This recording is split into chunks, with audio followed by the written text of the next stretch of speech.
अभी की बड़ी खबर मैं आपको बता दूं, एनडीए की कुछ देर पहले जो बैठक हुई थी, प्रधानमंत्री नरेंद्र मोदी को सर्वसम्मति के साथ नेता चुन लिया गया है। यानी सरकार बनाने की दिशा की तमाम जो औपचारिकताएं होती हैं वो लगभग पूरी हो चुकी हैं। बताया यह जा रहा है, जो हमें जानकारी मिल रही है, कुछ ही देर में राष्ट्रपति भवन पहुंचेगा एक प्रतिनिधिमंडल और बाकायदा सरकार बनाने का दावा पेश कर दिया जाएगा। एनडीए ने नरेंद्र मोदी को सर्वसम्मति से अपना नेता चुन लिया है। अभी की बड़ी खबर आपको बता दें, अभिज्ञान इसका मतलब है कि लगभग चीजें अब क्लियर है, अब कुछ इफ एंड बट वाली स्थिति नहीं है। नहीं, पहले से कभी कोई इफ एंड बट वाली स्थिति नहीं थी, क्योंकि इंडिया अलायंस वाले कुछ पासा फेंक तो रहे थे। हाँ, वो तो अपनी कोशिश करेंगे और आगे भी करते रहेंगे। तो मतलब ये सचेत रहना चाहिए नरेंद्र मोदी और एनडीए को, क्योंकि आंकड़ों का खेल है, आंकड़ों की जादूगरी है। नरेंद्र मोदी पहले से कह रहे हैं कि भाई वो लोग क्यों खुश हो रहे हैं जबकि जीत तो हमारी है। तो उन्होंने पोजीशन को बिल्कुल क्लियर कर दिया कि ये एनडीए की जीत है। हालांकि पहले ये बीजेपी की जीत हुआ करती थी, ऐसा लगता था, लेकिन इस बार वो एनडीए की जीत है। एनडीए के ज्ञान आपको रोक रहा हूं, ये देखिए, ये जो प्रस्ताव वाली चिट्ठी आप देख रहे हैं, ये चिट्ठी भी सामने आ गई है।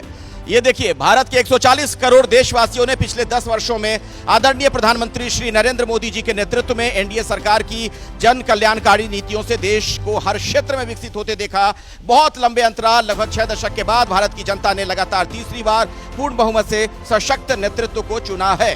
ये जो प्रस्ताव रखा गया था, जो बैठक हुई थी, उसमें आगे कहा गया कि हम सभी को गर्व है कि 2024 का लोकसभा चुनाव एनडीए ने आदरणीय श्री नरेंद्र मोदी जी के नेतृत्व में एकजुटता से लड़ा और जीता। हम सभी एनडीए के नेता आदरणीय श्री नरेंद्र मोदी जी को सर्वसम्मति से अपना नेता चुनते हैं। तो वो बात जो थोड़ी देर पहले मैं आपको कह रहा था, एनडीए की बैठक में ये महत्वपूर्ण है, जो ये लाइन मैं आपको पढ़कर दोबारा सुना दूं।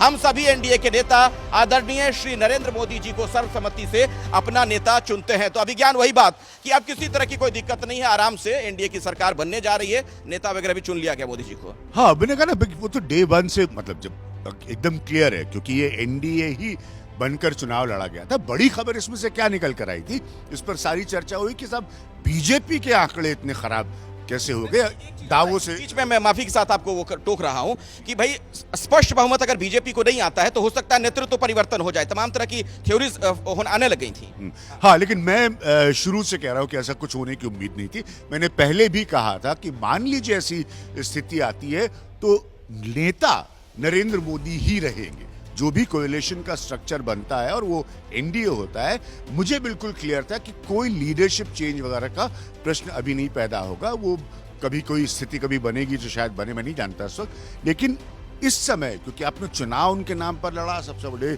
चेहरा वो थे, तो अभी भी कंडीशन बिल्कुल क्लियर थी कि होंगे नरेंद्र मोदी, भले वो फॉर्मेट कोएलिशन का। इसीलिए मोदी जी ने बड़े तेजी से कल ये पोस्चरिंग ले ली, कल शाम को ही ले ली कि ये एनडीए की जीत है, ये एनडीए की जीत है। हालांकि वो बीजेपी के सम्मेलन में बोल रहे थे, तो उन्होंने कोएलिशन को कंट्रीब्यूट कर दिया कि ये कोएलिशन की जीत है और इस वजह से हम यहाँ तक पहुंचे, तीसरी बार जो है मोदी प्रधानमंत्री बन रहे हैं। मैं रोक रहा हूं, एक और बड़ी खबर आ गई है। 7 जून को एनडीए की एक और बैठक होनी है। अभी की बड़ी खबर आपको बता दें, और उसके बाद राष्ट्रपति से मुलाकात का कार्यक्रम होगा। ये अभी की एक बड़ी जानकारी। 7 जून को एनडीए के सांसदों की बैठक होगी।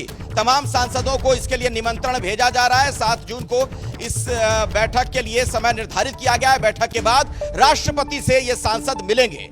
जैसे ही घड़ी का काटा दोपहर 2:30 पे आए, बबीता जी का दिल सास बहू साजिश के लिए मचल जाए। और ये है इनकी बहू, पूरे दिन ऑफिस की टेंशन हो जाए गॉन जब ये करें अपना फेवरेट शो फ्री टाइम पे ऑन। इनकी तरह आप भी देखिए अपना फेवरेट शो अपने टाइम पर और डाउनलोड कीजिए एबीपी लाइव ऐप अपने स्मार्ट टीवी पर।